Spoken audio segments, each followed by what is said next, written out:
What's poppin', you beautiful humans? My name is Ariane Andrew. I'm Matt Dillon, and welcome to another piping hot episode of Sippin' the Tea, where we what says?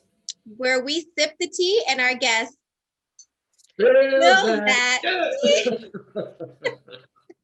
Oh, I love you, girl, but my voice is a little hoarse today. You know. What's up? I see a little Dougie co-host in the back.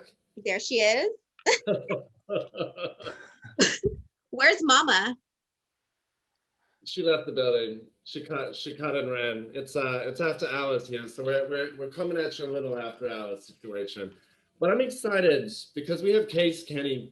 Case, during probably 2020, Ariane and I started listening to his podcast, kind of taking in his messaging, bit of positivity, bit of realness. My brother, thank you for joining us today. I really appreciate you bringing your. I feel like we're going to be upbeat by the end of this. That's for sure. Yeah, thanks for having me. I love the energy. It's walking into a good vibe, so I appreciate it. That's it. We try. Yes, good vibes always. Okay, so we're just gonna dive right on in. 2020 took us all by storm. It taught us lots of lessons. We learned a lot from it. But thinking about your 2020, what are some positive takeaways that you took away from your personal life as well as your career? Yeah, I mean, it's a weird thing to say, but I mean, 2020 has been very kind to me. Like, my life has totally changed for the better in 2020, business-wise, personal-wise, just like everything for me. I think ultimately it boils down to like a big truth that I've discovered that's been like really just solidified this year. And it's cliche to say, but it is super, super true that there's no right way to do anything in life. And I've just really proven and been empowered by that this year. And in any sense, like dating, work, career, talent, everything. And I have this little soundbite I always say, it's that there's no right way to do something in life. I think most people would agree with that. But there is a wrong way. And the wrong way is to think that there's a right way. And I really found myself like free from that thought that there was a right way out there that I needed to find and hone in on. And I feel like I've discovered and created my own, and it's just been really rewarding and empowering, both just personally, dating, mindset, but also in business. The business has been really great for me this year when I just decided to do my own thing instead of trying to copy other people. And it's been really great. So that's been a big truth, very positive, very hopeful, very, leaned in this year that I've learned and I've really embraced. I like the understanding of that and the somewhat simplicity of that. But what was that journey to get to that? It sounds like a nice bow and a ribbon scenario. But What was that journey to get to that understanding specifically for you? Yeah. I think a lot of different things. I mean, I think it comes down to, for me and for people in general, there's always a temptation to look to others and their example as what you should be doing yourself. And I think it's great to be inspired by other people, of course. Like, you should definitely be inspired and encouraged by other people, but to look to other people who you think are happy or fulfilled or successful, and then to like want to be just like them and borrow their exact methodology and copy their exact journey, I think that's doing us a disservice, because not everyone's journey is the same, not everyone's truth is the same, not everyone's capability is the same. And I think, for me, I'm just so much more centered in everything. Like, I used to think that there was a certain way to be single, and to be single, you needed to be doing this and that, and you needed to act a certain way, whatever. Business wise, like I thought to be a successful podcaster, you had to do this and that. To be, a successful influencer, you had to post these kinds of pictures or whatever. And I just kind of scrapped all that this year. And it's been really, really rewarding, because it opened me up to find my own truth in my own way. And I've found that. You found it. It's working. Yeah, it's working for you. Thank you. This is what I love about this, because, we have questions of what we're going to do and kind of a way we do it. But you spoke about your own journey of, relationships and that type of stuff. You give lots and lots of advice that's very inspirational. And looking at your post, it's like, oh, wow, that really resonated with me today. And speaking of relationships, everybody in this world is always looking for love. That's like a huge common denominator. What would you say, I guess it's like your advice of like what is a common mistake that you see when people approach the dating world? Oh, man. much time you got left? Yikes. Yeah. You Let's don't clear just our jump right schedule. into it. Okay. Well, I think a topic that's, I mean, I could go on and on about that. I think the most recent topic I talked about is this. I think the most common mistake I see is a lot of people say they want love. They say they want connection. They say they want compassion. They say they want a partner, but then they end up doing this thing where they date for attention, or they date someone who only has attention to give. And there's a big difference between dating for attention and dating with intention. Like, we're gonna really confuse ourselves with words like that, but it's true. It's like, we're humans. Like, we all fall, we love attention, we love validation, we love compliments, we love to be told that we're amazing, and so on and so forth. And I think a lot of times we buy into that, and we see that as compatibility. Attention isn't compatibility. Like, that should be the bare minimum. That should be the bare expectation in dating, that someone pays attention to you, that someone's nice to you, that someone wants to get to know you. You know, these are basic things, but I think a lot of the times we start to think that we set the bar low, and we think that that is compatibility, and that is what a relationship looks like. And I think, you know, it takes a bit of stepping back to like really set a high standard for yourself and know what you want, why you're dating. I think a lot of times we don't understand why we're dating. We're just dating because you're human and you're supposed to. So I'll stop there. But I think the attention thing is big, because I see it. I love attention. If you compliment me, I love it. What, are you kidding? It's fantastic. But I think a My lot of eyes just bulged when you said that, because I went on a date this weekend that lasted for 72 hours, and he's probably going to watch this. And I was like, did I enjoy that? Or did I just enjoy that it was like that attentiveness? Still deciding, but it literally was like, oh. yeah. I feel like it's universal for sure. Yeah, that's insane. Well, I guess speaking of relationships and all this, like, I mean, to have the mindset that you have, we're not just born with that. We're not born with it. We are literally always constantly trying to be the best version of ourselves. And you have the journal that you just came out with, and the new mindset journal. So kind of like walk our audience through that, and what makes your journal, different than any other one that's out there now. Yeah. So the whole idea of journaling, it came about because, I always refer to people as humans, because I think it's helpful to understand, like, we're all human. We all know what we deserve in life. We all know that we should demand respect from other people. We all know that we should respect ourselves, have high standards, that we should think highly of ourselves, that we should have like, we know there's all these things that we know we are worthy of. But because we're also human, we're very quick to forget these things. And I think the most helpful thing in the world to remember your worth, your value, your self-esteem, your passion, whatever, is to literally remind yourself of it. Like, I know it's like the most simple thing in the world, but we don't take time to remind ourselves of things. Looking at a quote on Instagram that says you're amazing, like, that's not going to do it. Like, you need to sit down and that's too passive. You need some kind of active element. So like, I've never been a journal guy, because I've never found a journal that enabled me to do that. There's a lot I've wanted to, like, there's 1,000,001 journals out there, but in my mind, and I've experimented with dozens and dozens and dozens of journals, they're either too prompted, namely it's like a freaking SAT, like you're filling in all these things and it's insane, or it's blank pages and it's like, just like, how are you feeling?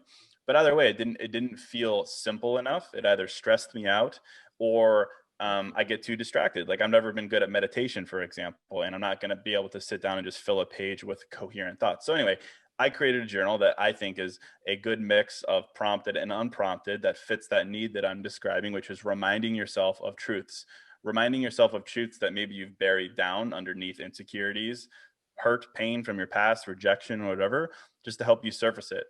10 minutes a day, 60 days is a good amount of time. 60 days has been found to be like the perfect amount of time to like cement a habit, and just do it in a way that's not stressful. And the other thing is, like, I've always found that, like, a lot of times people think journaling is this like kind of like a sad thing to do. Like, you're sitting down and you're just like throwing out all your sad thoughts.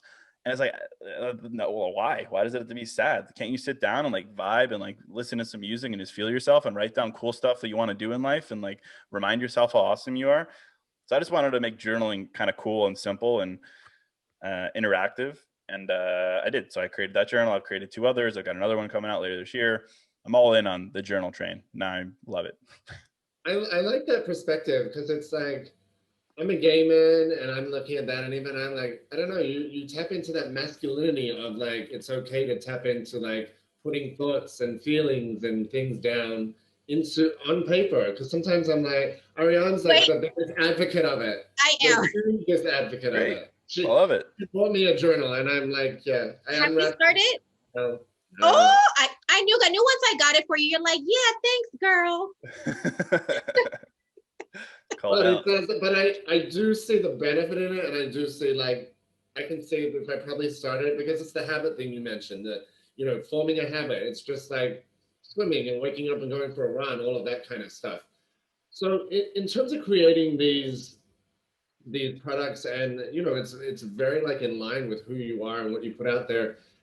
How do you kind of approach the days where your mind's like, oh, you can't do that because you've come, so far over a period of time, and you probably had many kind of hoops to jump through, but where you are now seems to be a pretty sweet spot. But I think realistically, I'm sure it's not all days are peaches and cream. So how do you, Yeah. when you feel pressed against the wall, be like, damn, how am I gonna like? How do you shift that mentality? Yeah, well, it's tough. I mean, like I've been writing online or creating online since 2014, and I really didn't find success until like 2 years ago. So I mean, I put in a lot of years without like material success. So I think it's, for one, it's important to have a goal that isn't related to some kind of vanity metric like downloads or even revenue or whatever it is that you're shooting for. I think you should always be striving for it, but that shouldn't be your end all be all. And it's cheesy to say. I mean, my goal that keeps me motivated even when I don't have a good revenue month or something like that is impact. And like it's easy to quantify that for me because I have podcast reviews and DMs and things like that. And that is like my oxygen when people reach out to me and say that I help them in some way, big or small. Like that's why I do this. And I think it's important to like at least try to understand like this is like why were you put on this earth? Like that's like it could take you a lifetime to figure that out, but at minimum, what skill do you have? Everyone has a skill. I don't care how boring you think you are or like talentless you think or average you think you are. Everyone was given a skill. I'm pretty average in general. I'm bad at some things. Not a good swimmer. I'm not good at accounting. I'm not great at math.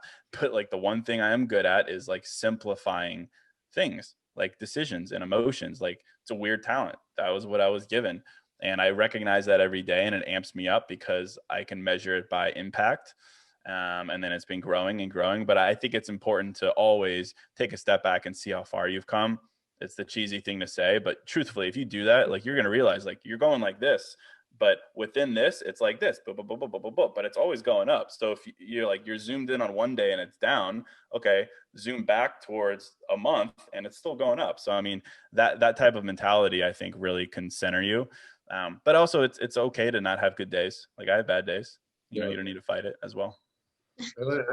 I'm going to listen to that. I think your tag is like you're a vision maker. You're making your visions, and you're bringing on your squad behind you of other people that are jumping on. I love it. Yeah. I've also discovered I like to talk a lot. So if I come up with a vision, I feel compelled to share it. So, yeah. Well, I mean, Matt and I too. We do podcasts. We like to share value, which I feel like that's super important in this world. If you knowledge isn't power if you're not sharing it. If you're just I'm gonna remember that when I fell down and be like, damn, we didn't hit that. Come on, man. Yeah. And speaking of podcasts, so new podcast, Who Dis? Walk our viewers through, what your podcast is about and kind of the journey that you took when you came up with the decision to be like, hey, this is what I want to do, this is what I want to start, and this is the value I want to share to my audience. Yeah, so I mean, I started New Mindset Who Dis in 2018, almost 3 years now. I started it as like a challenge to myself. I never set out to be a podcaster. That was never really my vibe. I just got out of a relationship, and I was like, who is Case Kenny outside of a relationship, outside of a job? So I did it as a challenge. I was like, I've been writing online for a long time, and it's easy to hide behind words and just like write what sounds good. It's another thing to deliver something verbally and like really stand behind it. I think there's a layer of vulnerability that's added there. So I was like, I'm going to challenge myself and do a podcast. And I'm also going to challenge myself, and I'm not going to do any guests. Like, I'm going to do it all myself. I'm going to rely on myself. I'm going to create content myself, and I'm going to release it and hope that it's helpful. And I did. And I mean, honestly, I got kind of lucky. It blew up right away. I had a large email list at the beginning, and that kind of helped me get my gears going. But from there, yeah, I just kept creating content, trying to figure out what was valuable. Yeah. Always talking about mindfulness content, and self-esteem, confidence. I never really talked about dating ever. That was never really my goal. I always think it's funny when people call me an expert. Like, I was on Fox the other day and ABC the other day, and like they called me a relationship expert, and I was like, I'm just the guy. I mean, look at me. I'm just a dude. Like, I have no qualifications for any of this. I was like, that's nice of you to say. But I'm not. I just share my feelings on things, and people seem really receptive, particularly to the dating stuff. Maybe it's because I'm right there with them. I'm not like lecturing on what's right and what's wrong, because I don't know what's right and what's wrong. All I know is what makes me happy. So I share that. And yeah, people seem to really enjoy it. So I've like doubled down on it. I've done 2 episodes every week for almost 3 years. Short episodes, less than 20 minutes long, just me talking, trying to keep it relatable, sharing my own experiences. And I love it. I love doing it. I mean, again, I think I was put on earth to do certain things. And I think the podcast as a channel for that was made for me. Love to talk. So I think so. I mean, the stats and the acknowledgement, kudos, my brother. You've found your lane. You found your lane. But the vulnerability in that, I want to touch on, because you mentioned it, but I want to kind of zone in on it. The vulnerability of like making the choice to be like, I'm gonna do it without guests, and I'm gonna, they're just content building and creating and keeping it authentic over 2018 to now, and watching that content rise and building the tribe.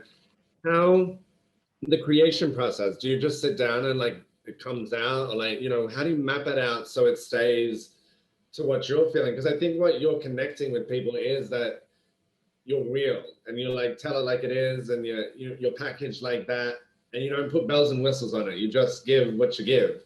How do you kind of approach that so you elevate and challenge yourself, but remain at the same time who you are and why people love you? Yeah.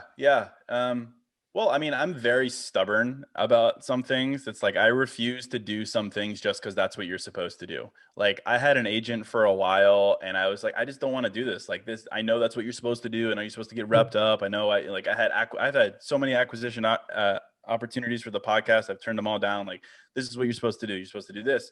I have huge A-list celebrities that wanted to come on the podcast, and they're like, well, that's what you're supposed to do because that's how you grow. And I was like, I just don't want to do that. So a little bit of stubbornness in the mix, but otherwise, I mean, my process is pretty simple. I'll find a prompt. I need a prompt, something. Give me a prompt, ghosting, whatever, self-confidence, something. I'll usually find it online, a quote on Instagram, something someone shared on Thought Catalog, a blog, something, just something that people are talking about. And then I'll sit down and I'll be like, what are my thoughts on it? What have I experienced here? How do I make sense of this topic?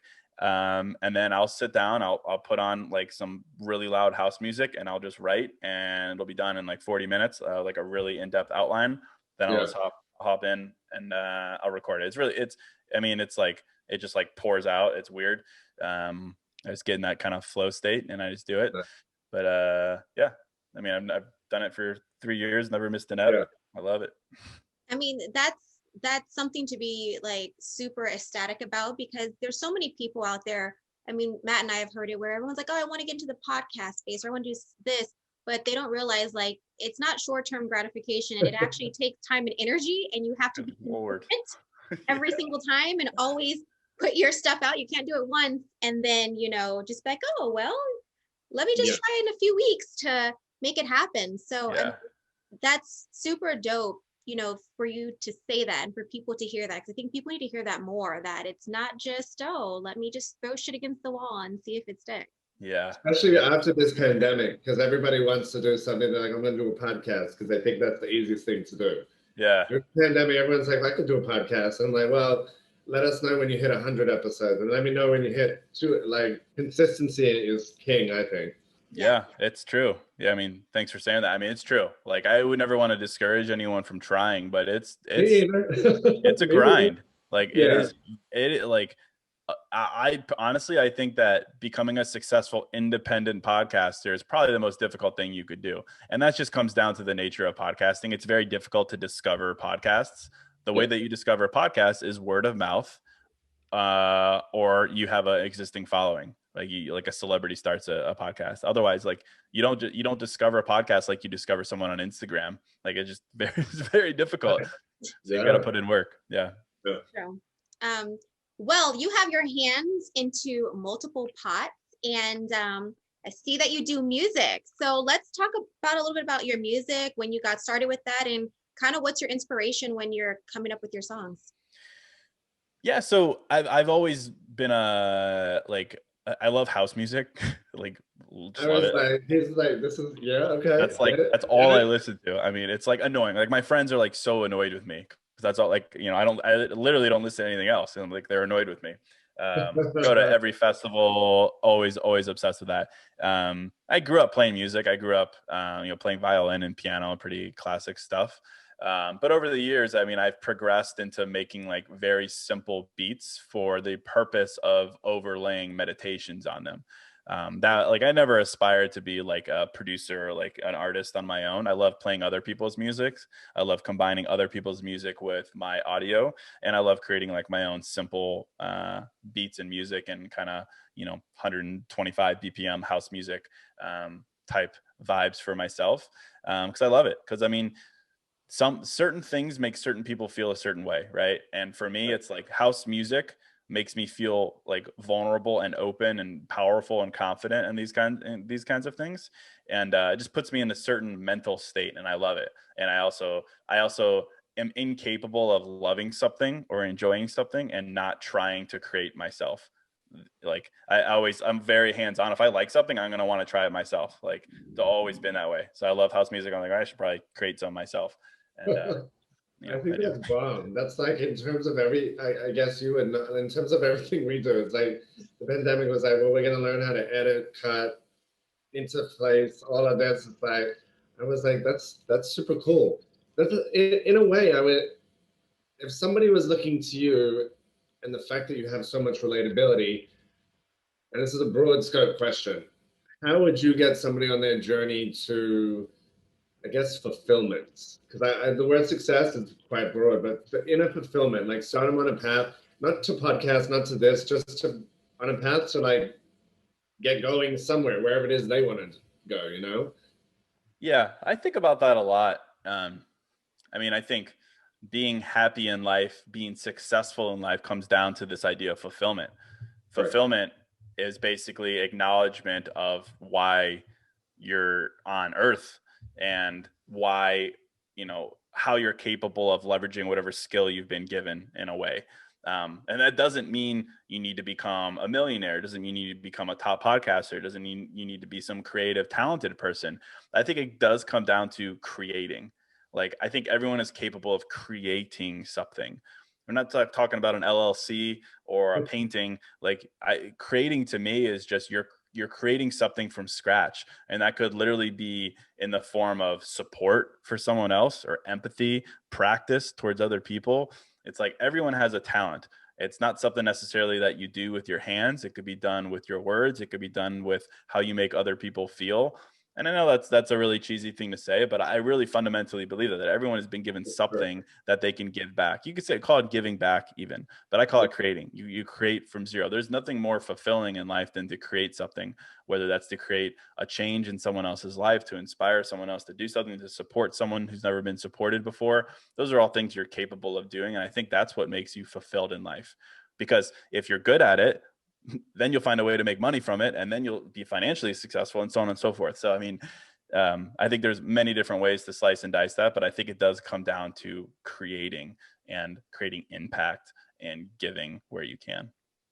That's definitely well put, because I think at the end of the day, everyone, there's someone out there right now who's doing a 9 to 5, but it's not what they love, but they have to pay the bills, and they're trying to figure out, okay, I want to be fulfilled with what I'm doing. You know what I mean? And I always say, and I say this all the time, the worst thing anyone can ever do is have a dream live at the cemetery. You know what I mean? A dream and something that fulfilled you, and a passion like, I wish I coulda, shoulda, but I couldn't. So I really love how you put that. Well, I mean, gosh, we are moving so quickly in 2021.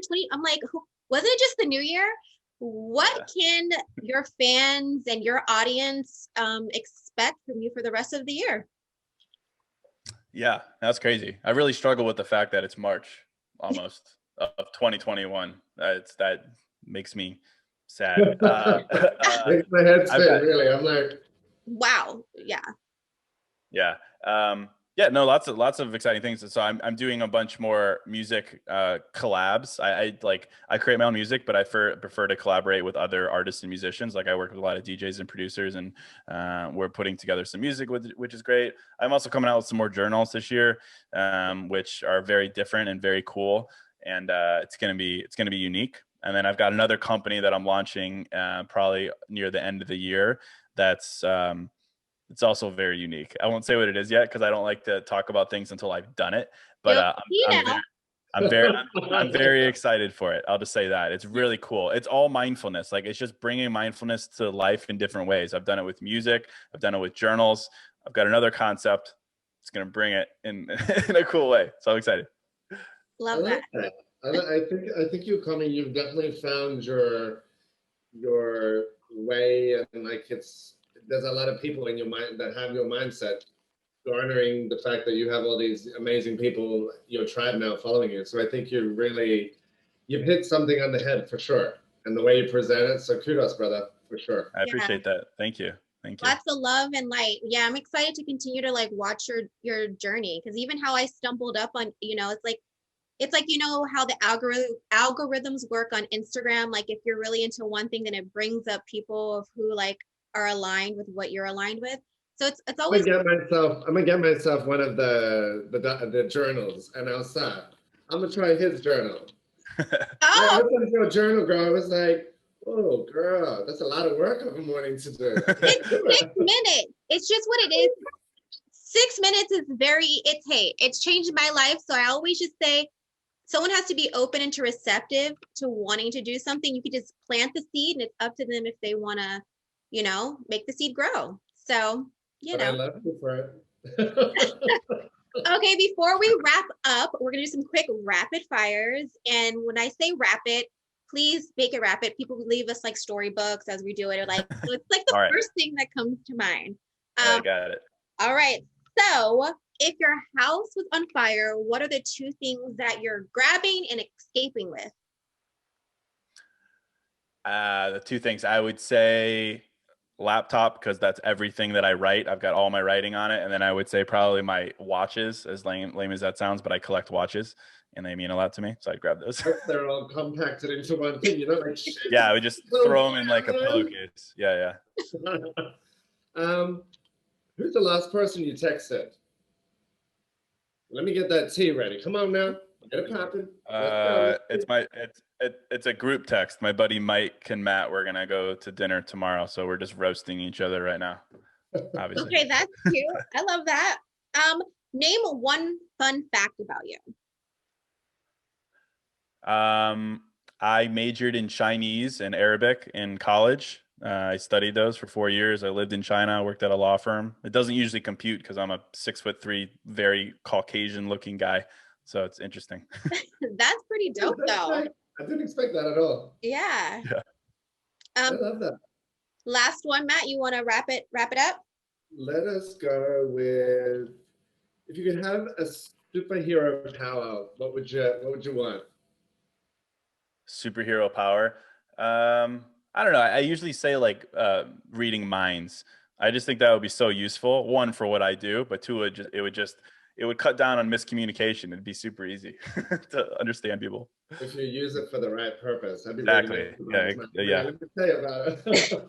Great power comes great responsibility. Yeah. Correct. Exactly. So for people who are living under a rock, let everybody know where they can follow you at, where they can listen to your music, listen to your podcast, get your journal, get your book, and pretty much just kind of follow your journey and everything else that you have coming for the rest of the year and years to come.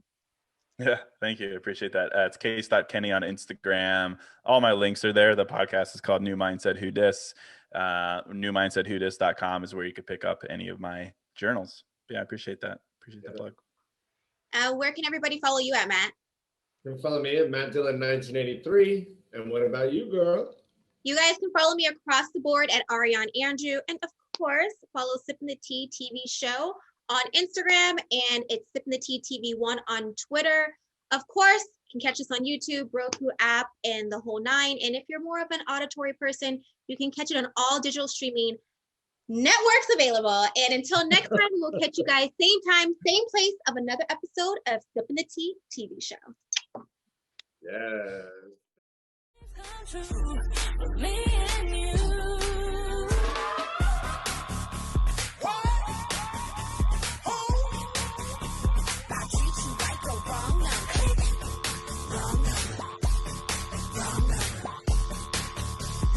Yeah, you got the wrong number. Click.